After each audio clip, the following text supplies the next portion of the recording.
Hello students, आपका मैं ICIT online classes में स्वागत करता हूं। तो आज का मेरा जो क्लास होगा प्रोग्रामिंग इन सी। तो हम लोगों ने पिछले क्लास में प्रोग्रामिंग इन सी के अंतर्गत फॉर लूप के कुछ प्रोग्राम्स देखे थे। आज हम लोग फिर उसी पे ही बात करेंगे। आज आपको फिर बताया जाएगा कि ये लूप के संबंधित और कौन कौन से प्रोग्राम बन सकते हैं जिनसे आप इनमें और ज़्यादा अच्छे हो जाएं। तो आप लोगों को प्रोग्राम को दिखाने के लिए मैं फिर टर्बो सी प्लस प्लस के एडिटर में चलता हूं। मैंने इसमें पहले से कुछ प्रोग्राम सेव कर रखे हैं। आपको मैं बारी बारी उन्हीं प्रोग्राम को ओपन करके दिखाऊंगा, उसे इम्प्लीमेंट करूंगा और उसका क्या आउटपुट आ रहा है ये बताने का मैं काम करूंगा। तो बेसिकली आज का जो मेरा प्रोग्राम होगा वो पूरा का पूरा सम के ऊपर होगा, क्योंकि बहुत सारे प्रोग्राम ऐसे आते हैं जिनमें ये पूछा जाता है कि आप 1 से लेके 10 तक के नंबर का सम पाइए। आपको कोई सीरीज दे दिया जाएगा, उस सीरीज के सम को पाने की बात की जाएगी। तो ओवरऑल आज हम लोग प्रैक्टिस इसी पे करेंगे कि अगर हमें कई संख्याओं का सम पाना हो तो हम उसके लिए कैसे प्रोग्राम लिखें। तो जैसे आप देख पा रहे होंगे, हम आपके सामने पहला प्रोग्राम लेके आए हैं जिसमें मैं चाहता हूं कि 1 से लेके 10 तक के जितने भी इंटीजर नंबर होते हैं हम उनका सम प्राप्त करें और उसको प्रिंट करें। तो देखिए, मैंने यहाँ पे दो वेरिएबल लिया है। एक वेरिएबल ए करके है, इसका काम लूप के लिए होगा और चूंकि पहले से निर्धारित है कि हमें 1 से लेके 10 तक के नंबर का सम पाना है तो हम इससे लूप चलाएंगे। एक वेरिएबल मैंने सम लिया है, इसकी वैल्यू मैंने 0 इनिशियलाइज की है। अक्सर आप ऐसे प्रोग्राम बनाओगे जिसमें आपको अपने डिक्लेयर किए वेरिएबलों की प्रारंभ में ही कोई एक वैल्यू असाइन करनी होती है। इस क्रिया को हम लोग इनिशियलाइजेशन बोलते हैं। तो मैंने यहाँ पे सम की वैल्यू 0 ली है। क्यों ली है मैं आगे इंप्लीमेंट करूंगा। फिर जैसे आप देख पा रहे होंगे, मैंने एक लूप लगाया है जिस लूप में मैंने कहा है कि 1 से लेके 10 तक लूप चलेगा और 1 1 इंक्रीमेंट की बात हो रही है। तो ये जो लूप होगा इसके जरिए दो काम होगा। एक तो इसके ब्लॉक में जो क्रिया लिखी होगी वो 10 टाइम होगा और दूसरा बात ये होगा कि ए के जरिए 1 से लेके 10 तक के नंबर जनरेट होंगे और हर इंक्रीमेंट पे 1 1 वैल्यू बढ़ती जाएगी। तो हमारे ए के जरिए जो भी नंबर जनरेट हो रहे हैं हम अगर उनका सम कर लें तो हमें 1 से लेके 10 तक की गिनतियों का योग मिल जाएगा। तो मैंने सम के लिए यहाँ पे फार्मूला लिखा है, सम इक्वल सम प्लस ए। तो अगर आप देख पा रहे होंगे सम की वैल्यू मैंने 0 ली है, इसलिए यहाँ फर्स्ट टाइम सम की वैल्यू 0 होगी और ए की वैल्यू 1 से शुरू हो रही है, इसलिए ए की वैल्यू यहाँ 1 होगी। तो ये 0 और 1 को ऐड करेगा और 1 जो रिजल्ट आएगा वो सम में असाइन कर देगा। तो अब आपके सम की जो वैल्यू हो रही है वो 1 हो रही है। चूंकि ये फार्मूला एक लूप में बंद है तो ये फिर ऊपर लूप में जाएगा। यहाँ आपका ए की वैल्यू का इंक्रीमेंट करेगा। ए की वैल्यू अब आपकी 2 हो गई, कंडीशन अभी ट्रू है तो वो फिर नीचे आएगा और सम की वैल्यू चूंकि पिछले वाले एग्जीक्यूशन में 1 हुई थी तो यहाँ सम की वैल्यू 1 रहेगी और ए की वैल्यू 2 हो गई तो ये दोनों जुड़ के हो गए 3। तो सम में आपका 3 असाइन हो जाएगा। अब ये फिर ऊपर जाएगा और ए की वैल्यू का इंक्रीमेंट करेगा। अब ए की वैल्यू का इंक्रीमेंट करेगा तो उसकी एक वैल्यू बढ़ेगी, कंडीशन अभी भी ट्रू है तो फिर वो आएगा अपने ट्रू ब्लॉक में और सम में जो पीछे आया था वैल्यू उसमें ए की वैल्यू को ऐड करेगा। तो ये करता क्या रहेगा, इंक्रीमेंट करेगा, कंडीशन को जांचेगा, कंडीशन अगर ट्रू है तो सम की जो पीछे वैल्यू आई थी उसमें ए की वैल्यू को वो ऐड करता रहेगा। तो इस तरीके से ये 10 टाइम लूप चलेगा और 10 टाइम लूप चलने के बाद आपका जो भी सम होगा वो सम नाम के वेरिएबल में असाइन हो जाएगा। और आप जैसे देख पा रहे होंगे यहाँ मैंने सम नाम के वेरिएबल को प्रिंट किया है, तो जो भी 1 से लेके 10 तक का सम होगा वो आपको प्रिंट करेगा। अब मैं थोड़ा बात कर लूँ कि यहाँ पर मैंने ए की वैल्यू 0 क्यों ली है। तो यहाँ a की वैल्यू 0 इसलिए मैंने ली है क्योंकि जब फर्स्ट टाइम इस फार्मूले को आप एग्जीक्यूट करोगे तो sum equal some plus a लिखा हुआ है, तो यहाँ सम की कोई एक इनिशियल वैल्यू होनी चाहिए। अन्यथा अगर आपने ऊपर सम की वैल्यू 0 नहीं की है तो यहाँ पर वो सम में क्या वैल्यू ले, तो ऐसे स्थिति में वो कोई एक गार्बेज वैल्यू ले लेगा और उसमें आपके a की वैल्यू को ऐड कर देगा। इसीलिए मैंने ऊपर यहाँ पे सम की वैल्यू 0 ली है। इससे ये होगा कि पहली बार जो a की वैल्यू आएगी वो 0 में ही ऐड होगी, और 0 में कोई नंबर अगर ऐड होता है तो कोई डिस्टरबेंस नहीं होगा, वही ही नंबर रह जाएगा, इसलिए मैंने यहाँ 0 लिया है। अगर मैं 0 के बजाय कोई और नंबर ले लेता तो वो नंबर हमारे a के जरिए ऐड हुआ था, तो सम में उतने नंबर हमारे बढ़ जाते, इसीलिए हमने यहाँ पे सम की वैल्यू 0 ली है। तो आगे से आप ध्यान रखेंगे कि किसी भी प्रोग्राम को जब आप बनाएंगे, अगर एक से अधिक इंटीजर नंबर के सम की बात चलेगी तो आपको सम वाले वेरिएबल में एक 0 वैल्यू इनिशियलाइज करना अनिवार्य होगा। अगर आप ये नहीं करेंगे तो आपका आउटपुट गलत आएगा। चलिए अब बात कर लेते हैं कि ये प्रोग्राम कैसे कंपाइल होगा। तो मैं इस प्रोग्राम को कंपाइल कर रहा हूँ और फिर मैं इस प्रोग्राम को रन कर रहा हूँ। तो रन करने पे 1 से लेके अगर 10 तक के नंबर को सम किया जाए तो 55 इसका आंसर आता है, तो यहाँ आपको 55 दिख पा रहा होगा। चलिए अब मैं यहाँ पे मिस्टेक करता हूँ, मैं सम की वैल्यू यहाँ पे 0 इनिशियलाइज नहीं करता हूँ। तो ऐसे स्थिति में वो सम प्लस a जो लिखा हुआ है, तो सम में चूंकि कोई वैल्यू निर्धारित नहीं है इसलिए वो कोई एक गार्बेज वैल्यू ले लेगा और उसमें आपके नंबर को ऐड कर देगा। तो ऐसे स्थिति में अगर आप देखोगे तो आपका रिजल्ट गलत आएगा। ये 915 कोई जेन्युइन रिजल्ट नहीं है, एक फेक रिजल्ट है जो आपके सामने आ रहा है। इसलिए मुझे यहाँ पे सम की वैल्यू 0 लेनी ही होगी, तभी ही आपका आउटपुट सही आएगा। अब अगर आप 0 के बजाय यहाँ पर कोई नंबर इनिशियलाइज कर देते हो तो ऐसे स्थिति में वो नंबर एक ऐड हो जाएगा आपके सम में, तो भी आपका रिजल्ट गलत आएगा। इसलिए अनिवार्य होगा कि यहाँ पर आप 0 को डालें। अब बात आता है कि यहाँ मैंने प्रिंटफ को फॉर लूप से बाहर क्यों रखा। तो बाहर इसलिए रखा चूंकि सम पहले वो कर ले लूप चला के फिर आपके रिजल्ट को प्रिंट करे, इसलिए मैंने इसे बाहर रखा। अगर आप इस प्रिंटफ को यहाँ से उठा के फॉर लूप के अंदर रख देते हैं तो कोई प्रोग्राम में आपकी गलती नहीं आएगी, पर होगा क्या कि जितने भी स्टेप के सम हो रहे होंगे उन सारे स्टेप के सम को वो प्रिंट कर देगा। जैसे देख पा रहे हैं 1 आ रहा है, फिर 3 आ रहा है, 6 आ रहा है, ऐसे आ रहा है, तो प्रोग्राम ये भी सही माना जाएगा। पर अगर आप हर स्टेप का सम नहीं देखना चाहते हैं तो ऐसे स्थिति में आपको अपने प्रिंटफ को बाहर ही लगाना चाहिए। तो ये एक तरीका था आपके कई नंबरों का योग पाने के लिए। अब चलिए मैं आगे कुछ प्रोग्राम और दिखाऊं आपको। मैंने पहले से बना के इसको सेव कर रखा था। तो इस प्रोग्राम का उद्देश्य ये है कि पीछे वाले प्रोग्राम में मैंने पहले से मान लिया था कि मुझे 10 तक के नंबर का सम पाना है, पर आप इसके कमेंट को अगर देख रहे होंगे तो आप 1 से लेके n नंबर की बात चल रही है। जब ऐसा प्रोग्राम आए जहां आपको स्टार्टिंग तो पता हो 1 है पर एंडिंग नहीं पता है, तो एंड वाले नंबर को आपको बताना होगा। तो प्रोग्राम सारा कुछ वही है, बस फर्क ये है कि यहाँ मैंने एक n वेरिएबल और ले लिया है और n की वैल्यू मैंने पहले इनपुट करा दी है, और लूप जो अभी पीछे के प्रोग्राम में 1 से 10 तक चला था, अब मैं उस लूप को यहाँ n तक चला रहा हूँ। तो मान लेते हैं n में आपने 16 दिया तो ये लूप 1 से 16 तक जाएगा, बाकी फार्मूला सब कुछ वही लगा हुआ है और आपका सम प्रिंट हो जाएगा। तो इस प्रोग्राम को अगर आप देखें तो आपने ऐसे 5 दिया तो आपको 5 का सम दिख जाएगा। अब अगर आप दोबारा रन करिए, आपने मान लीजिए 20 दे दिया तो 1 से लेके 20 तक का दिख जाएगा।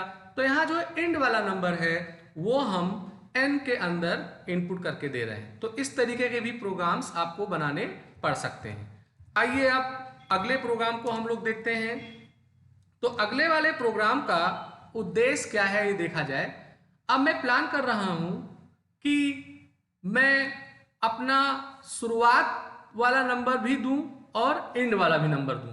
यहां मैंने कमेंट थोड़ा गलत लिखा था, मुझे फाइंड आउट करना है नंबर्स जितने भी मैं इनपुट करूं, तो sum of all numbers from n to m number. तो इस प्रोग्राम का उद्देश्य ये होगा कि आप दो नंबर दोगे और पहला नंबर स्टार्ट बताएगा, दूसरा नंबर इंड बताएगा। तो यहाँ मैंने दो वेरिएबल ले लिए n और m करके। अब मैं यहाँ पे दो वेरिएबल की वैल्यू को इनपुट करा रहा हूँ, तो जो आप पहला नंबर दोगे वो n में जाएगा और जो दूसरा नंबर दोगे वो m में जाएगा। तो अगर आप लूप को देखो तो लूप अब मैं स्टार्ट 1 से नहीं कर रहा हूँ, n से कर रहा हूँ और स्टॉप के लिए मैंने m लिखा है। तो मान लेते हैं n में आपने 5 दिया, m में आपने 10 दिया, तो ये लूप 5 से लेकर 10 तक चलेगा और उन नंबर का सम करके देगा। तो चलिए इस प्रोग्राम को मैं प्रिंट करके देखता हूँ, एग्जीक्यूट करके देखता हूँ क्या प्रिंट हो रहा है। तो यहाँ मैंने स्टार्टिंग 1 ही दे दिया और एंड मैंने 10 दे दिया, तो आपको 55 दिख जाएगा। अब मैं इस प्रोग्राम को दोबारा रन करूँ, मैंने स्टार्टिंग यहाँ 10 दे दिया, एंड मैंने यहाँ पे 15 दे दिया, तो यहाँ पे 75 आ जाएगा। इस प्रोग्राम को रन करते समय एक बात का ध्यान देना होगा कि जो स्टार्टिंग नंबर है वो बड़ा नहीं होना चाहिए इंड वाले से। अगर आपने यहाँ पे बड़ा दे दिया पहला नंबर, दूसरा आपने छोटा दे दिया, तो आपका रिजल्ट सही नहीं आएगा, क्योंकि लूप फॉल्स हो जाएगा। क्योंकि स्टार्टिंग 10 हो गया और इंड 5 है, तो कंडीशन शुरू में ही फॉल्स मिल जाएगा। हालांकि आप अपने प्रोग्राम में यहाँ एक इफ लगा के ये चेक कर सकते हैं कि अगर हम अपने नंबर को जो n में दे रहे हैं वो m से छोटा हो तभी ही ये काम करे, अन्यथा ना करे। तो वो आप चाहो तो लगा सकते हो, पर मैं प्रोग्राम को जटिल नहीं करना चाहता हूँ फिलहाल, इसलिए मैंने वो कंडीशन यहाँ पे इग्नोर किया है। अब चलिए मैं आपके सामने एक और प्रोग्राम लेके आ रहा हूँ। इस प्रोग्राम का उद्देश्य अगर आप देखो तो उद्देश्य ये है कि 1 से लेके n तक के बीच में जितने भी नंबर इवन होंगे उन्हें मुझे काउंट करना है, जितने भी नंबर ऑड होंगे उन्हें मुझे काउंट करना है। जैसे आपको भी पता है अगर 1 से लेके 100 तक के नंबर की बात की जाए तो 25 नंबर इवन होंगे, 25 नंबर ऑड होंगे। तो उसी को मैं प्रोग्रामिंग के जरिए करना चाहता हूँ। तो चूंकि यहाँ 1 से n तक का पाना है, इसलिए मैंने n की वैल्यू इनपुट कराई, लूप को मैंने 1 से चलाया है और यहाँ n तक में ले गया हूँ। अब मैं हर इवन नंबर को और हर ऑड नंबर को काउंट करना चाहता हूं। तो काउंट करने के लिए मैंने एक इवन वेरिएबल लिया है, ऑड वेरिएबल लिया है और इनकी वैल्यू भी मैंने 0 इसलिए कर दी है क्योंकि हर एक इवन पे इसे एक एक बढ़ना है, इसीलिए इसका एक इनिशियलाइजेशन होना अनिवार्य है। अब मैं यहाँ चेक कर रहा हूं कि अगर लूप के जरिए जो a की वैल्यू 2 से डिविजिबल होगी तो वो इवन में इंक्रीमेंट करे, और अगर डिविजिबल नहीं होगी तो ऑड में इंक्रीमेंट करे। तो इस प्रोग्राम के जरिए क्या होगा कि जितने भी इवन और ऑड नंबर होंगे उनको काउंट करके वो दिखाएगा। जैसे मैंने यहाँ पे 10 दे दिया तो 1 से लेके 10 तक की संख्याओं में 5 नंबर इवन होती हैं, 5 ऑड होती हैं, तो उसको ये प्रिंट करके दिखा देगा। तो ऐसे आप यहाँ पर इफ लगा के भी कोई जांचने वाला काम कर सकते हैं। अब मैं आपके लिए और भी प्रोग्राम बनाए हुए हूँ, तो उस प्रोग्राम को भी जल्दी से देख लेते हैं। तो अगला जो प्रोग्राम है इसका उद्देश्य ये है कि हमें एक सीरीज का सम पाना है, पर वो सीरीज अब थोड़ा कॉम्प्लिकेटेड हो रहा है। 1/2, 1/3, 1/4, ऐसे मैं n की जो वैल्यू दूंगा वहां तक ये चलता जाएगा और इस सीरीज का हमें वो सम करके दे देगा। इस प्रोग्राम का जो रिजल्ट आना है, चूंकि दशमलव में आना है, चूंकि बटे का निशान है 1 से, इसलिए मैंने सम को अलग करा है, फ्लोट में लिया है। और फ्लोट की एक वैल्यू मैंने इनिशियलाइज कर दी है 0, और a एक वेरिएबल लूप के लिए हो गया, n हो गया कहाँ तक लूप चलेगा। तो यहाँ मैंने n की वैल्यू को इनपुट कराया। अब मैं यहाँ पे अपने लूप को 2 से चला रहा हूँ। 2 से इसलिए चला रहा हूँ क्योंकि मुझे 1/2, 1/3, तो अगर आप देखो तो 1 1 1 तो फिक्स है, पर बटे वाली वैल्यू 2 से चलते हुए n तक जा रही है, इसलिए मैंने यहाँ पे 2 दिया और लूप को मैं n तक ले जा रहा हूँ। अब सम का फार्मूला तो वही है, मगर मैंने परिवर्तन क्या किया है कि सम प्लस 1/a लिखा है। 1/a। अभी आप इस फ्लोट वाले को ध्यान ना दें, तो 1/a लिखा है, तो इससे क्या होगा कि 1 तो कांस्टेंट हो जाएगा और a जो होगा वो लूप के आधार पर बढ़ता रहेगा। पर अगर आप देखो तो सम नाम का वेरिएबल फ्लोट नहीं है, इंटीजर है, और आपका a वाला वेरिएबल इंटीजर है, तो यहाँ जो मैंने आगे फ्लोट लिखा है इस क्रिया को टाइप कास्टिंग बोलते हैं। यहाँ मैं चाहता हूँ कि a इंटीजर है पर फिलहाल इस समय ये फ्लोट हो जाए, इसलिए मैंने यहाँ पे फ्लोट लिखा है। 1.0 इसलिए लिखा है क्योंकि ये कांस्टेंट फ्लोट टाइप का हो, यानी ये पूरा एक्सप्रेशन हमें फ्लोट बनाना है। तो कांस्टेंट अगर है तो जानबूझ करके मैंने यहाँ पे दशमलव करके 0 लगाया है। अगर कोई इंटीजर वेरिएबल है तो उसको मैंने फ्लोट के साथ लिखा है, इसे टाइप कास्टिंग बोलते हैं। तो चलिए इस प्रोग्राम को मैं रन करता हूँ। मैंने यहाँ पे नंबर इनपुट कर दिया 5, तो ये क्या करेगा 1/2 प्लस 1/3 प्लस 1/4 प्लस 1/5 तक का जो सम का रिजल्ट है वो प्रिंट हो रहा है। हमें उस सीरीज को नहीं प्रिंट कराना है कि वो 1/2 प्लस 1/3 प्रिंट करके दे, वो नहीं चाहिए, मुझे उनका सम चाहिए। तो इसलिए मैंने यहाँ पे सीधे सम को प्रिंट कराया है। इस प्रकार के जितने भी प्रोग्राम आप बनाएं, इनके रिजल्ट को आप जरूर जस्टिफाई कर लें। आप अपने सीरीज को कॉपी पे लिखें और हल करके देख लें कि क्या रिजल्ट हमारा रिजल्ट से मैच कर रहा है, क्योंकि कभी कभी क्या होता है कि रिजल्ट तो सही आता है पर आपका जरूरी नहीं कि वो आउटपुट वाला रिजल्ट आपके डिजायर रिजल्ट से मैच करे। अब चलिए मैं यहाँ पे एक चीज और दिखाता हूँ कि अगर मैं यहाँ से फ्लोट हटा देता हूँ तो हमारा कंपाइलर हमें कोई एरर तो नहीं देगा, पर क्या हमारे आउटपुट में कोई फर्क आएगा? तो यहाँ आउटपुट अगर आप देख रहे होंगे तो अभी भी यहाँ पे वही सेम आउटपुट आ रहा है। तो फिर बात आता है कि यहाँ पे फ्लोट क्यों मैंने लगाया। तो देखिए आज के जो कंपाइलर यूज हो रहे हैं ये नए वर्जन वाले हैं, तो ये ऑटो डिटेक्ट कर लेते हैं, सेंसिटिव होते हैं, ऑटोमेटिक टाइप कास्टिंग कर लेते हैं। पर जब हम पूर्व में पीछे में सी के कंपाइलर में काम करते थे तो वहां पर ये अगर फ्लोट वाला क्रिया ना लिखा जाए तो आंसर गलत आता था, इसलिए मैंने यहाँ पर ये लगाया है और आप टाइप कास्टिंग जान पाए, इसलिए मैं जानबूझ करके इसको यहाँ पर मैं यूज कर रहा हूँ। अब मैं एक प्रोग्राम आपके सामने और ला रहा हूँ और इस प्रोग्राम का जो लक्ष्य है कि मैं फैक्टोरियल, एक बहुत ही कॉमन क्वेश्चन होता है कि हमें फैक्टोरियल किसी नंबर का पाना है। तो फैक्टोरियल आप भी जानते हो, जैसे 5 का फैक्टोरियल पाना है तो 5 को एक एक कम करते हुए 1 तक जाएंगे और उसको मल्टीप्लाई करेंगे। यहाँ मैंने अपने कमेंट में लिख भी रखा है, तो जो उसके गुणनखंड का योग आएगा उसे हम लोग फैक्टोरियल बोलेंगे। तो यहाँ मैंने एक ए वेरिएबल लिया है लूप चलाने के लिए, एन लिया है नंबर को इनपुट कराने के लिए, और फैक्ट का फार्मूला बनाने के लिए मैंने यहाँ पे फैक्ट वेरिएबल लिया है। और यहाँ अगर आप देखो तो मैंने यहाँ इनिशियलाइजेशन 1 किया है, 0 नहीं किया है। मैंने 1 इसलिए किया है कि अगर फैक्ट गुणे ए होगा ये, तो अगर फैक्ट की वैल्यू 0 होती तो किसी भी नंबर को 0 से गुणा करते आप तो वो 0 हो जाता। तो जब आप कई नंबरों के गुणनखंड का योग पाएंगे तो आपको यहाँ 1 लिखना होगा, और अगर सम प्लस यहाँ लग रहा होता तब आपको 0 करना पड़ता। तो आप अगर देख पा रहे होंगे लूप मैंने यहाँ 1 से लेके n तक चलाया है, यानी 1 2 3 4 5। जरूरी नहीं कि लूप 5 से 1 तक चले, कुल मिला के हमें 1 से 5 या 5 से 1 तक की नंबरों को डेवलप कराना है। तो यहाँ मैंने क्या किया है कि 1 से लेके n तक लूप चलाया है और फैक्टोरियल में मैंने ये फार्मूला लगाया है। अब अगर आप इस प्रोग्राम को रन करोगे तो जो भी आप नंबर दोगे आपको उसका रिजल्ट दिख जाएगा। अगर आप प्लान कर रहे हैं कि नहीं हमारा नंबर ये रिवर्स में ही डेवलप हो, 5 आए 4 आए, तो जहां a = 1 था यहां आप n लिख दीजिए। अब चूंकि ये n से चलेगा, उल्टा गिनती चल रहा है, तो यहाँ ग्रेटर देन 1 लग जाएगा। और अब आपको एक एक नंबर कम करना है, इसलिए a माइनस माइनस लग जाएगा। तो अब अगर इस प्रोग्राम को रन किया जाएगा तो रिजल्ट आपका वही ही आएगा जो आ रहा था।